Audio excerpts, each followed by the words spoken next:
The needs of our men and women in uniform are great.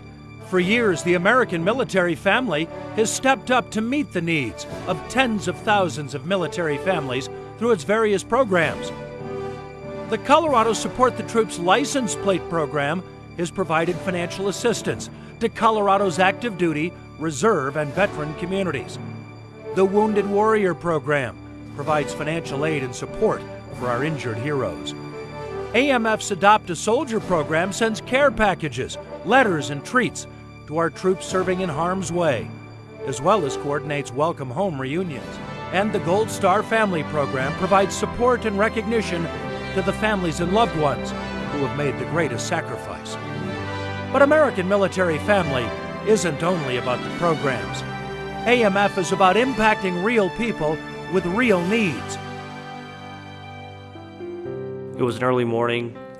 I was up on top of a roof setting up a camo net because we were going to be there probably for a 24-hour period or so while we were doing those operations in that city. That morning while I was setting up the camo net, I was shot in the right side of the neck by an Iraqi sniper. The initial report was that he was shot in the shoulder. So I kind of thought he was okay.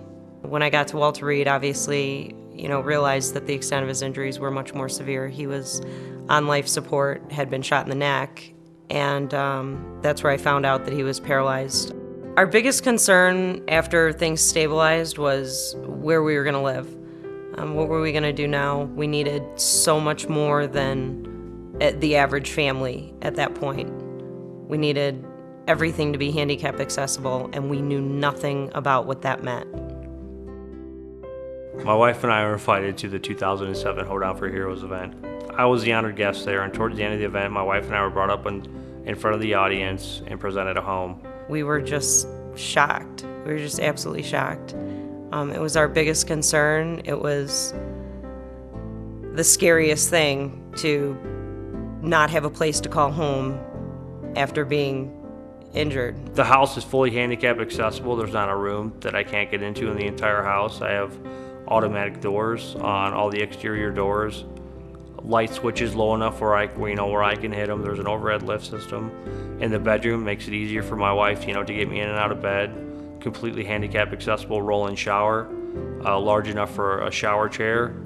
Just a beautiful place, a place where I'll be able to raise my kids. Without American military families, I wouldn't be living in this house today.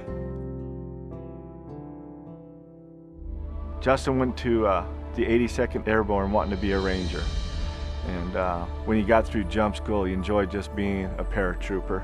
After jump school, he went to Fort Bragg. Not but a month into his second tour, it happened.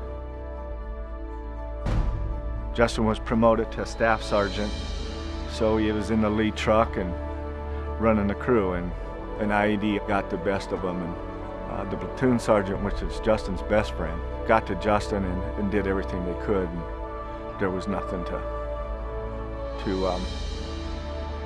he was already gone. So there's times where it's not real. That was my best friend. So when me and my other boys go hunting, we're missing one. When we go fishing, when we go skiing, we're missing one. But we have each other, and that's what gets us through. Obviously, when this first happened, I didn't know how the funeral cost and all that, who's going to take care of it. I surely wasn't going to wait around for answers. I talked with Jeannie and the American military families, and in just a 2-minute phone call, they had the money for the gravesite and for anything that we needed. And it took a big relief knowing that I can do this and do it right without having to explain any situations, and it worked out. I mean, and the continuing support, it's just been amazing. I can't imagine any military family doing without them. The impact of American military family can only reach as far as our resources allow. We ask you to consider becoming a part of all that AMF is doing. We ask you to consider giving back to those men and women who have given up so much for us. You're there for us. We're here for you.